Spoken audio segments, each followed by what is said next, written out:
few more little odds and sods to show you. So from CSM, we've got the new, the next in their series of armoured cars. This is the Russian Rolls-Royce version. If you've built any of the Copper State 35th scale armoured cars, the kits are really, really good. There's enough detail in them to keep you busy. So they're not a hard kit to build as such, as from what I'm told.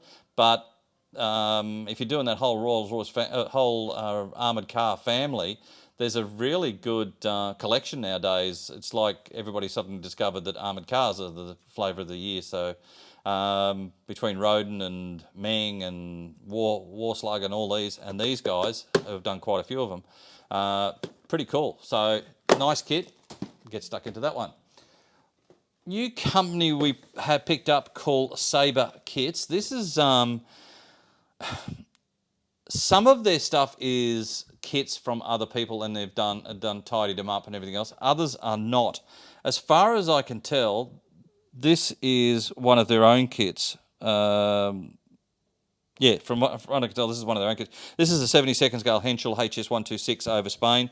There's 3 in that series. They've also done some 48 scale aircraft, which we should have in very shortly, I believe. These are nice kits. They're not, I wouldn't say they're Hasegawa, or I wouldn't say they're Tamir or something like that. But if you're looking for a nice Henschel, yes, it's a nice kit to build. Nice choices of markings, all from the Spanish Civil War. So, and post-war actually. So if you're looking to do another, or a new 72nd scale one, pretty cool. Pick up one of them. Special hobby. Now we've had restocks of the Whirlwind, so if you missed out the first time round, we have got the 32nd scale Whirlwind back in stock. But this is one of their new kits. This is the Ch46 Ki-54 High Hickory, Japanese Army transport plane. Hasn't been done in kit form before, as far as I know, other than maybe a vac form or a really limited run resin kit or something like that. Interesting choice of kit to do. Lots of markings. There's about 5 or 6 choices of markings. And I'm not 100% sure, but I think this is one of the aircraft that used to sit up in Canberra until it was scrapped years and years ago. But I'm sure they had a fuselage of one of these. So don't quote me exactly on it. You might have to do a bit of research, but I'm pretty sure it was. But so, as I said, nice kit. Choices of markings. Fairly big aeroplane for 72nd scale. So it's got, yeah, so if you just look to sort of build your Japanese collection of models, what's it got? 1, 2, 3, 4 choices of markings, a couple of interesting colour schemes.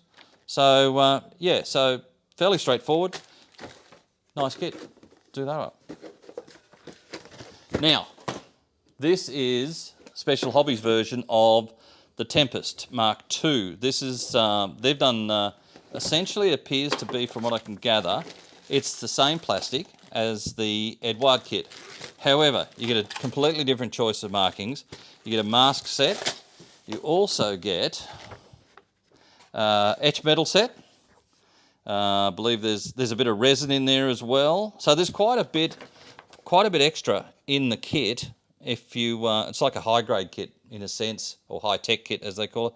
So there's a lot more in that takes you a little bit more along for the Tempest Mk2. But the actual plastic and everything else is still the Edouard kit. So if you want to, doing an Edouard kit, you're basically doing the same kit. This is also in stock. All this stuff that we've shown you is currently in stock. This is quite nice. The last of the radial, as they say, the last RAF radial aircraft. As I said, it's got about 8 choices of markings in it. So if you're looking to do another one and you want to do a bit of extra on it with a bit of resin and all the rest of it, pick up yourself one of them. From Vallum. This is something that I never thought, well, I thought we might get one day, but it was going to be, down the track so far, it's not funny. I had the old Williams Brothers kit, if you've ever known that one, but it's a bit of a nightmare to build, and it is pretty old. Luckily, Vallum have done us the favour of releasing the Ch46 Commando. This is the hump one. So this is a big aeroplane, quite a big aeroplane, as you can see. Very, very nice. 2 choices of markings, I believe, in the kit. If you've built Valium kits, they're not a easy kit to build. They do take a little bit of work to work, but nowhere near what the Williams brothers took. The detail's much better. There's a little bit more detail in the cockpit and things like that. So it's really, really nice. So if you want to sort of add that transport sort of group to your modelling interests, then it's very, very nice. This is going to come out in 4 versions, or 4 or 5 versions. So there's going to be Navy ones and late war ones and post-war ones, and I think there's even a civilian one coming. And in actual fact, we do have the Navy version in. So basically it's the same kit, just with different markings on it, things like that. So as I said, if you're looking to add the Commando to your transport command type aircraft or delivery aircraft, things like that, then these are really, really nice. Again, these are in stock, being 72nd scale. So there you go. So other than that, have a great day. Talk to you again soon. See ya.